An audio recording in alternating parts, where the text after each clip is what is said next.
huge pre-summer shake-up here to kickstart the Belgian Grand Prix weekend. It was confirmed by the FIA that Nico Hülkenberg would serve a one-race ban after the bizarre incident at the British Grand Prix last weekend. Théo Pourchaire left confused, but luckily unscathed from the incident where the German tried to push him into the pit lane there. Hülkenberg claimed it had just been a miscommunication, but the FIA took a dim view to the idea of steering directly into another car for multiple seconds, and that meant that the German would miss out on the final race for the Haas Formula 1 team, and that also meant that they could confirm that Daniel Ricciardo had signed a contract for the second half of the season. However, Lancia, unable to put their new driver in the car just yet, meant that Fernando Alonso has joined the team on a one-race deal. Lancia made it very clear there will be no pressure for the returning Spaniard coming out of retirement. However, if he scores a point in this weekend's Belgian Grand Prix, the seat is his for the rest of the season if he chooses to take it. Hello everyone and welcome back to a brand new video where today we return with round 10 of the F123 Lancia career mode. Yes, we're back this weekend, of course, here for the Belgian Grand Prix, and huge news as we come into this weekend. As you will have seen in the intro, we have been able to sign Fernando Alonso on a one-race deal. Yes, Hülkenberg receiving that disqualification from last weekend's Grand Prix. Daniel Ricciardo, he had already planned to move to Andretti, obviously when they come in after the summer break after this weekend. So he has gone there one race early, and yeah, we have brought Fernando Alonso back from retirement on a one-weekend offer. However, it has also been put forward to Fernando that if he can score a point this weekend, the drive is his for the second half of the year if he so chooses. But of course, yeah, heading into our second sprint weekend of the year, Valtteri Bottas, out of nowhere, has a 22-point lead at the top of the table. Max Verstappen still in P2, ahead of Norris, myself, and Carlos Sainz. We're looking to try and rebound after the mechanical failure last weekend at Silverstone as well, so fingers crossed we can have a good race weekend out here. Aston Martin now top of the pile as well in terms of performance. Will they be able to use that advantage this weekend as well? But yeah, let's do this thing ready here for qualifying. Quickly though, before we get into this video, I want to thank all of the names you see on your screen. Without their continued support of the channel, none of the work we do here would be possible. And if you want to get your name featured on this list, you can click the join button or click the Patreon link down in my description below and support the channel from just £1 a month. You will also get access to weekly updates about everything going on behind the scenes, and also occasionally some early previews on videos. So yeah, a massive thank you to my YouTube members and my Patreon supporters, and let's get back to the video. Well, it must be said, our qualifying pace has been absolutely dreadful in recent weeks. I think the last time we started inside the top 10 was all the way back at Monaco, but Belgium is one of the baddest and wildest racetracks in the world. I love this place, and hopefully we can try and put on a good show this weekend. Theoretically, this Lancia car might suit this venue, but yeah, often qualifying has been a bit of a mystery for us this season. Maybe now with Fernando Alonso as a benchmark, I'll have a better idea of what to expect. Ultimately, I've decided to sacrifice a little bit of our top-end speed here to try and have better flow through this middle sector. I often think it is a worthwhile sacrifice to make as we get right up to the wall as we head down in towards Blanchimont. Sorry, there we go. And not quite flat out on that first run. Maybe if I'm feeling brave on the second. But so far this lap, seemingly just a decent banker. Towards the bus stop once more then, braking nice and tidy. So we make our way through that final chicane there and get on the power on the exit. It's going to be a 1:41.7. Puts us P10, but slower than Albon. And only just quicker than Pourchaire and Sargent. We really are struggling still. Less than a minute left on the clock then. I can only hope that Fernando Alonso got held up on his first run, because he's currently 1.4 seconds slower than anybody else.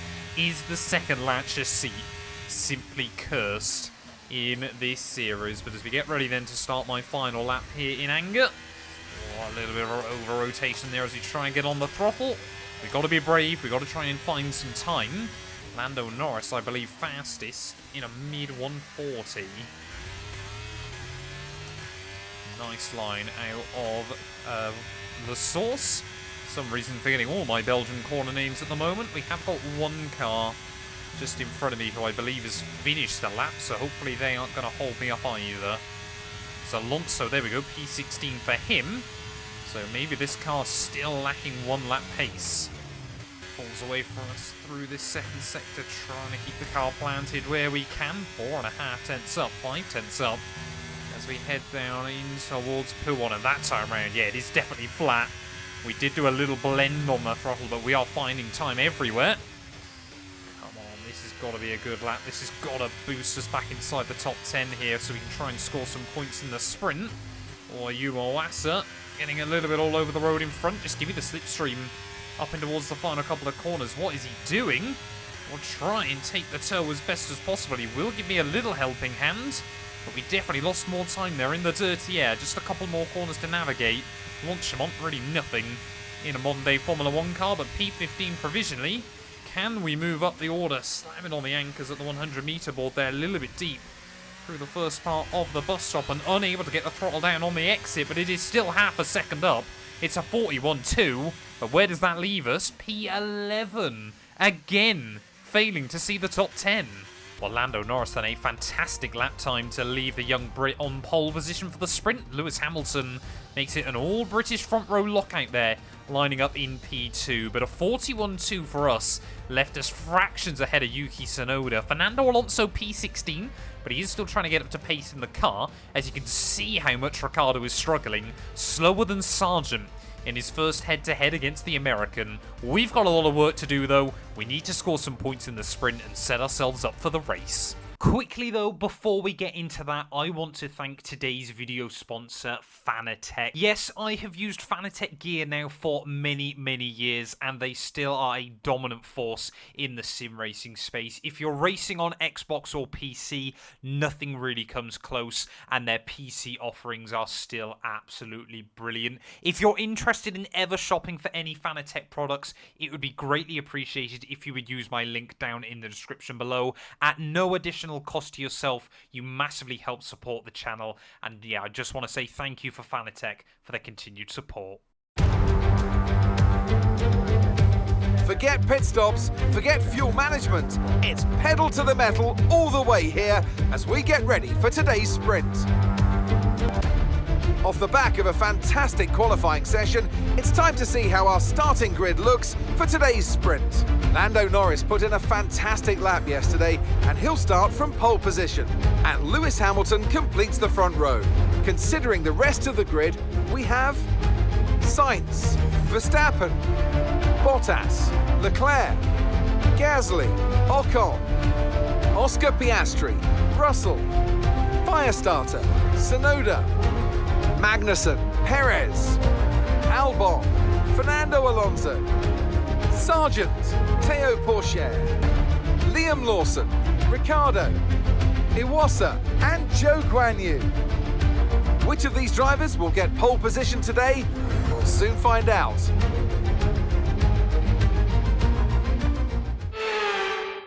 Well, here we go then, ready on the grid for the Belgian GP sprint race. Starting this one P8, I'm not going to risk a set of the soft compound tyres. We'll stick to the mediums for this.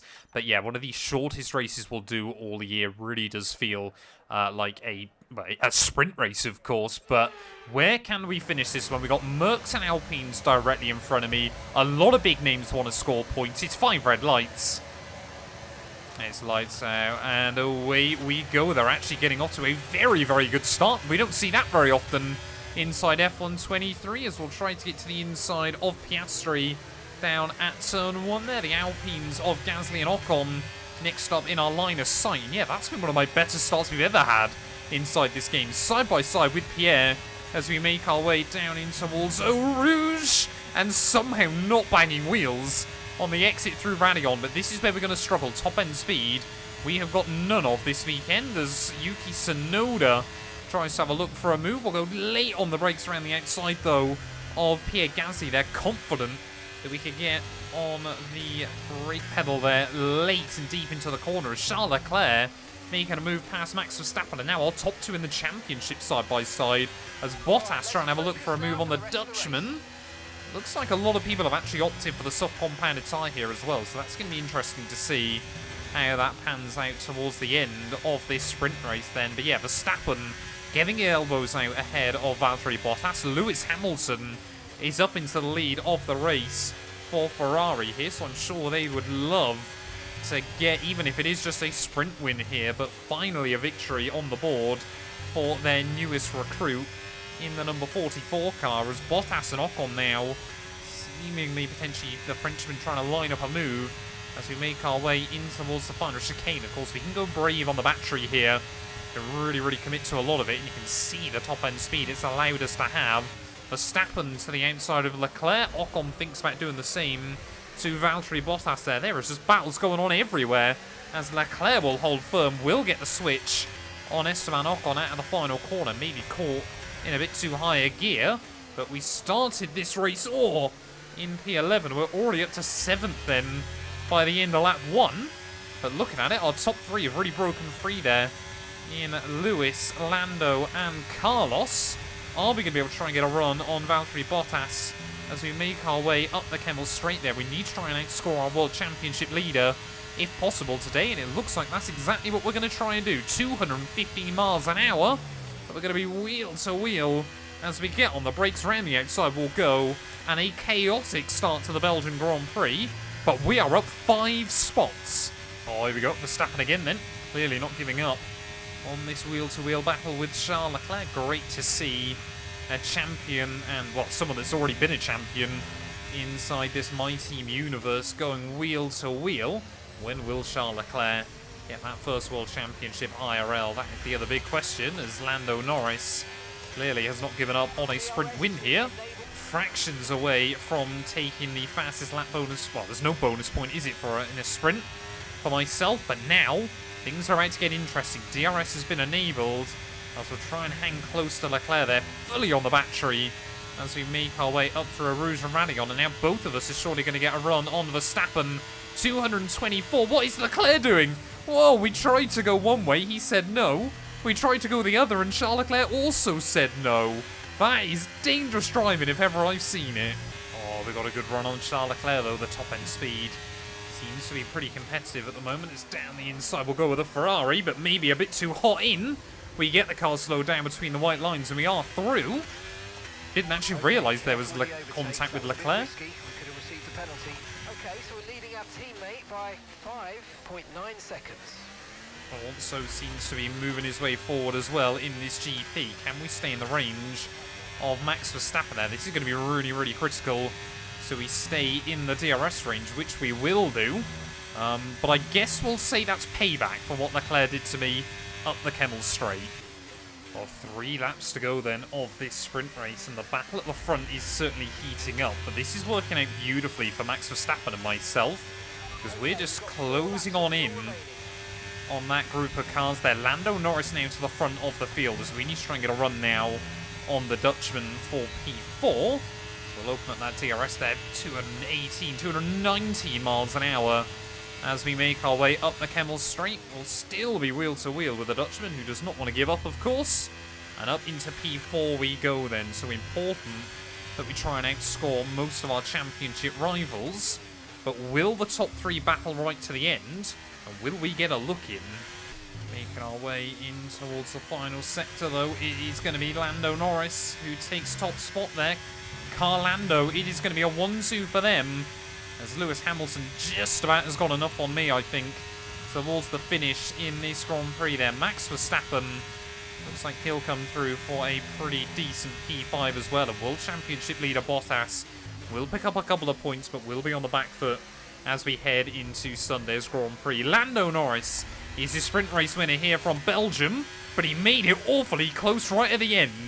Well, there we go. Lando Norris running out of fuel up towards the start-finish line there, so it was only half a second between him and Carlos Sainz come the checkered flag there. Just 1 second covered our top 3 cars. But yeah, as we head towards the main event, though, Fernando Alonso, he ended up where he started there, so not making as much progress as I would hoped for our one-off teammate here, but we've got 22 more laps. He can try and make some moves. Let's get into it. It's time for the Belgian Grand Prix. Before we get into that, though, I just want to thank today's video sponsor, IMB Racewear. I get asked all the time why I use gloves for sim racing, and truth be told, it saves you a lot of money in the long run. Yes, when you are using expensive steering wheels, it is really important that you have a pair of gloves that can protect the wheel from your oily, sweaty hands, and IMB Racewear have got some of the best gloves on the market. Of course, you can have the custom branded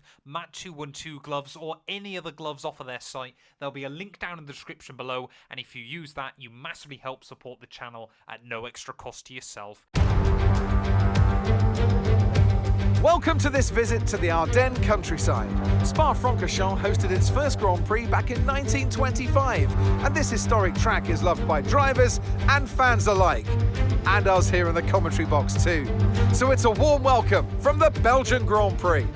Spa-Francorchamps today, a circuit that spans 4.35 miles. There are tons of elevation changes along the way too. 19 corners making up this circuit, with 9 of those to the right and the remaining 10 to the left. This track's a great one for fans of pure speed, and the average lap speed comes close to a whopping 145 miles per hour. Before we begin, let's take a quick look at the grid lineup for today's race. Lando Norris will lead us away from pole position, and the smooth operator Carlos Sainz completes the front row. Looking down the rest of the grid, we have Hamilton, Firestarter, Verstappen, Bottas, Ocon, Gasly, Leclerc, Tsunoda, Oscar Piastri, Russell, Magnussen, Perez, Albon, Fernando Alonso, Théo Pourchaire, Liam Lawson, Ricciardo, Sargent, Joe, and Ayumu Iwasa. It's almost time for those 5 red lights to go out then.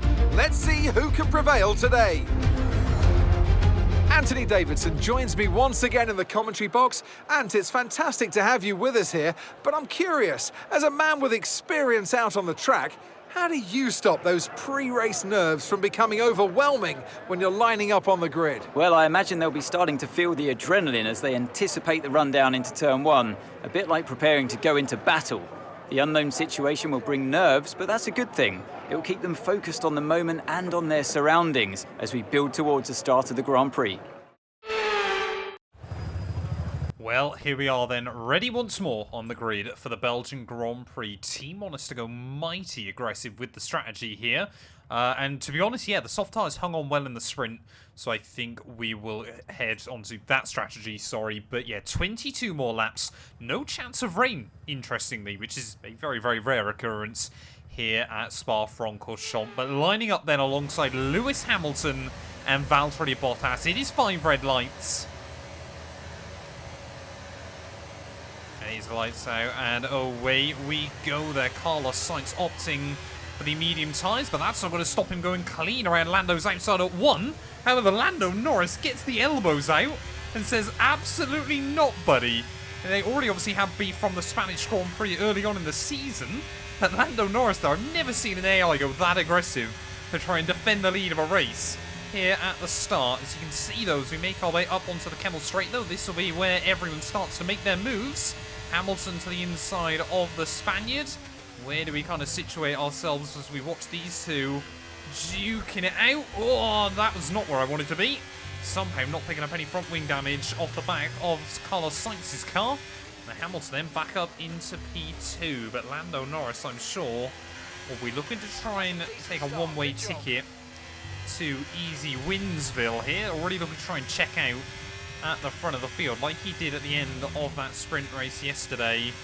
But yeah, with a car loaded up on fuel, we've got to be really, really careful that we don't make any mistakes there. Looks like Bottas has made a move on Max Verstappen just behind me as well. So Bottas really is looking to try and build up a bit of a points buffer over every driver he can. It might end up being that one of his biggest threats by the end of the season is actually his teammate in Lando Norris there, as we make our way up in towards Alonso then to finish off lap 1. We've not gained, we've not lost here. There has certainly been a lot of movement around us. I think we've got to be able to try and move past Carlos Sainz here early on. Those medium tyres are going to take a little bit longer to work up into a rhythm. We'll try and get wheel to wheel with him then. Yep. You can just see there he spots me on his outsides. We'll go flying past him up this Kemmel straight. Top speed this weekend has been good. So we'll commit to an apex there. Despite the fact the Red Bull was alongside me on the brakes, but we'll make it through and up into P3. It is now a British 1-2-3 in Belgium. I tell you what, Hamilton seems to have learned a lot from the sprint race yesterday. That Ferrari in full race stream seems to be way more competitive. Maybe trying to lull Lando Norris into a false sense of security here, as the McLaren driver certainly is not breaking away. A little bit closer to Lewis Hamilton's Ferrari this time round, those who make our way out into the Kemmel straight. See that gap just opening up to Lando slightly, but we've got to be careful here if we have a wheel-to-wheel battle with him, and clearly Lewis Hamilton thinks not of it. So we'll move up into P2 then of this GP.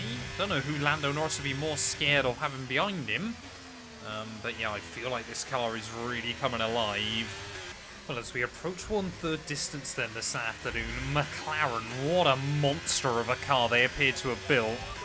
As we cross the halfway stage of the season, Lando Norris there just trying to stretch his legs as best as possible, and now Bottas has worked his way up into P3 as well here, so McLaren, they are looking pretty unstoppable at the moment. We're so desperate to stay within the range of Lando in front, but yeah, Bottas has moved up all the way into P3.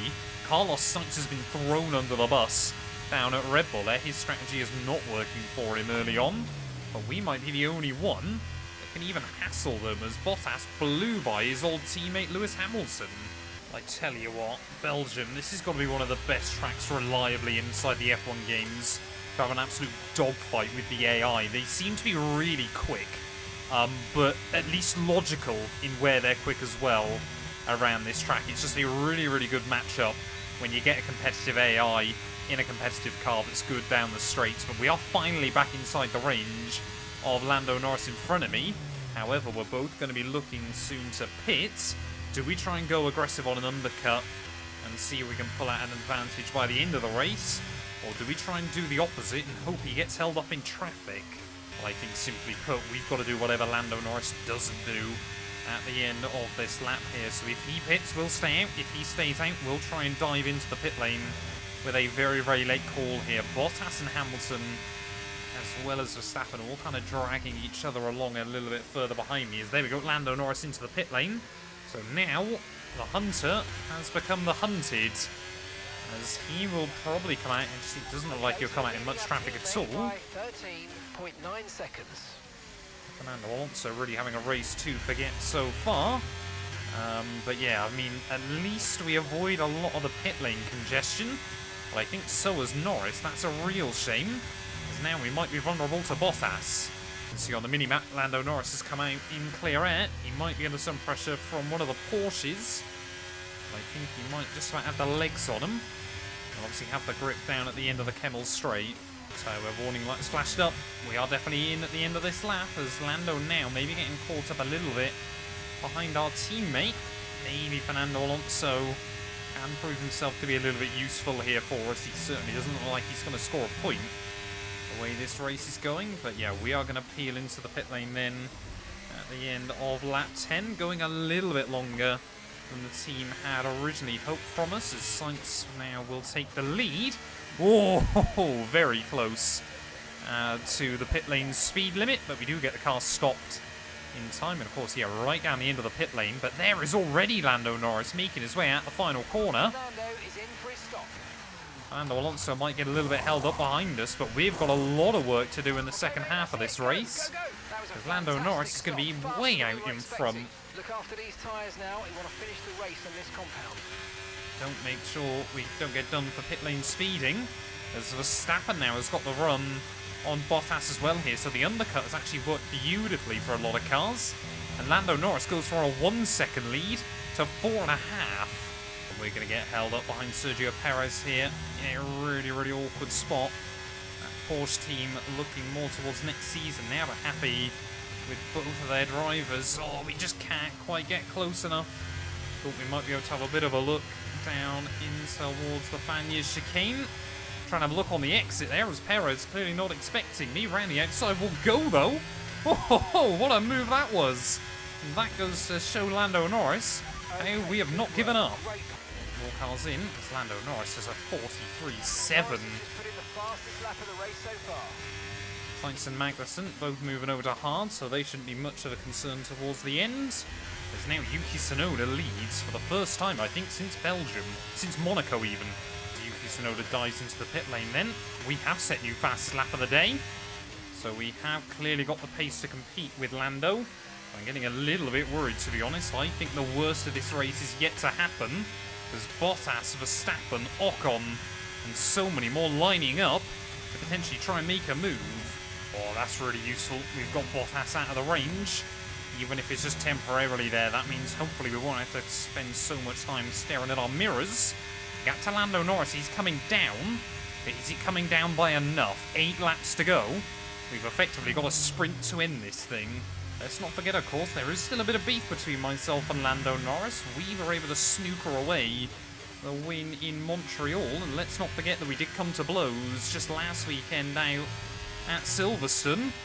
Oh, that was very, very wide there, but I was worried we were having an engine failure. Oh, we got yellows out. One of the Mercs. One of the Mercs seems to be dropping out of this Grand Prix. I think that's, yep, George Russell. Okay, they're out of this race. And what a season it could have been for that young man down at Mercedes, but it is all continuing to fall apart, and Russell is out at the Belgian Grand Prix. Getting on board then with George Russell as he makes his way through turn 1. Let's hope nothing scary happens as he makes his way down in towards Eau Rouge and Radion. Gets all the way up into 8th gear, and yep, that engine has gone. Aston Martin cars very, very careful up close behind him to make sure that they don't get involved there, as that is not a fun place to have a mechanical failure. And luckily George Russell parks the car out the way. Meanwhile, I don't know what's more impressive at the moment, the fact that we are still taking exactly the amount of time we need at Lando Norris to get back to him before the end of this thing, or the fact that despite I'm doing that, Bottas refuses to let me go either. The McLaren driver even, force a habit, yeah, stuck inside our DRS range, so we are just dragging him to his teammate. We've got another one gone. We've got another driver out of the Grand Prix. Who's that now? They've gone for a spin or done something? No, they seem to have rejoined. What's happened there? We go then riding with Logan Sargent. Heavy speculated that this could be his last race before the Andretti buyout. And that's not a good way to show yourself. Yep, there we go. Sargent going for a spin. We'll try and get the car back towards the road. Almost puts himself in the wall. But luckily, we'll keep going.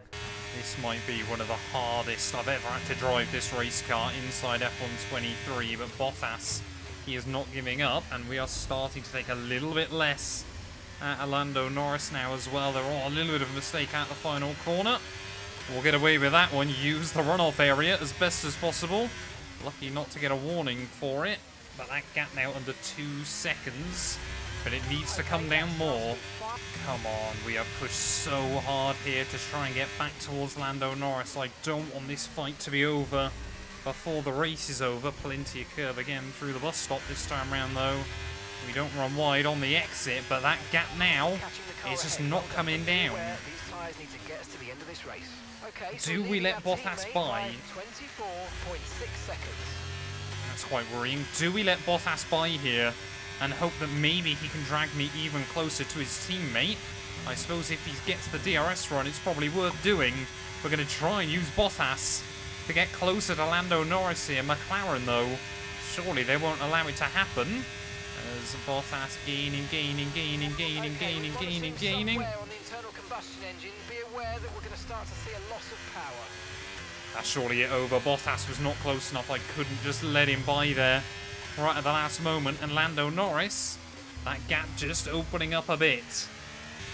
Well, it does just make you wonder if Lando Norris has just lulled us into a false sense of security, made us try to push in a hope that our tyres fade out and then we're vulnerable to his teammate Bottas here. But we need to try and beat out the second McLaren.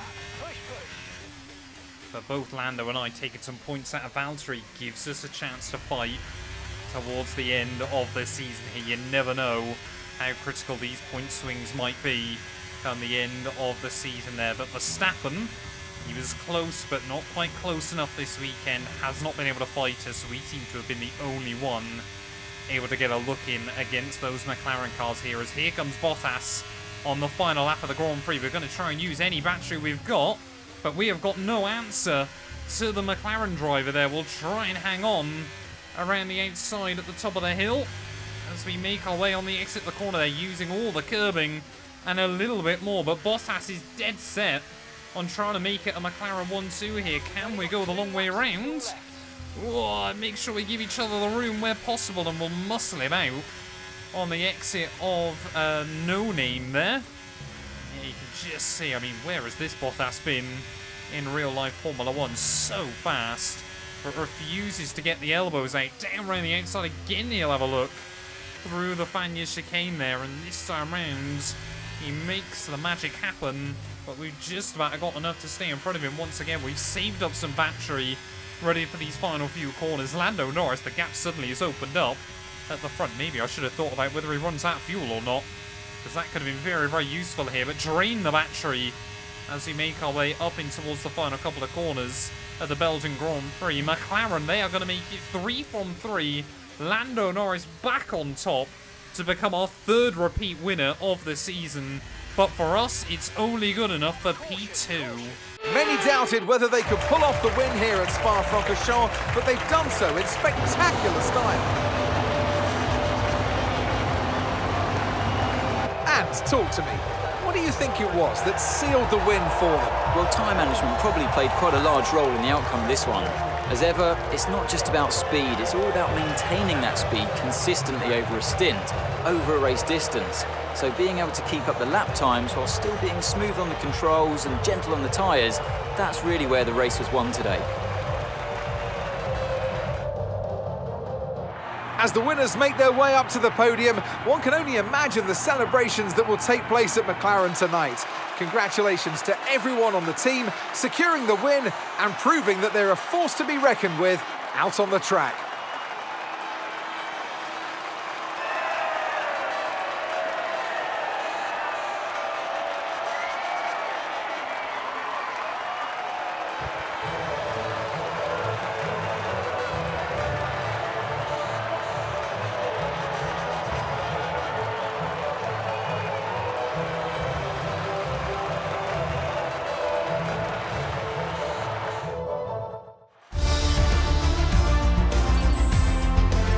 So let's see what effect this result has had on the drivers' standings. The gap at the top of the championship has been cut down after a difficult race today for our championship leader. Well, after an incredible day of racing, who was your driver of the day, Ant? I think for driver of the day, I'd probably pick Lando Norris. He lived up to every inch of his reputation today, and I think he'll be going home, quite rightly, a bit proud of himself. It's time to see how things are shaping up in the Constructors' Championship. McLaren continue to increase their gap at the top. Well, what an end to another fantastic weekend of racing. Thanks to everyone who joined us, and we'll see you for the next one. Well, there we are then. Lando Norris, a pretty much perfect weekend here from Belgium. 33 points to his name. That will help him out greatly towards the end of the season there. And looking at the gaps, he did run out of fuel up towards the line. Maybe, just maybe, we could have had a look in. But yeah, that battle with Bottas on the final lap meant that just we were not close enough in the end there. Verstappen P4 ahead of Esteban Ocon, splitting those Red Bull cars there. A very good weekend by Alpine. Sainz, Hamilton, Gasly, Piastri and Charles Leclerc rounding out our top 10 in the end. And then Aston Martin, despite having a very quick car, unable to really do anything with it there. Fernando Alonso P13, so it's yet to be seen whether he will keep that seat as we head into the second half of the season. But taking a look then at the championship standings, 13 points now between Lando and Valtteri, but 4 drivers are still with a shot easily at the World Championship there. You'd argue Carlos Sainz isn't out of it either at the moment in that second Red Bull. Constructors-wise, McLaren now with a 48-point lead at the top of the table. We're looking to try and cement P5 overall. But thank you all so much for watching. If you have enjoyed, please do make sure to leave a like, get yourself subscribed, and we'll be back after the F1 summer break ready for the Italian Grand Prix. You guys do not want to miss that.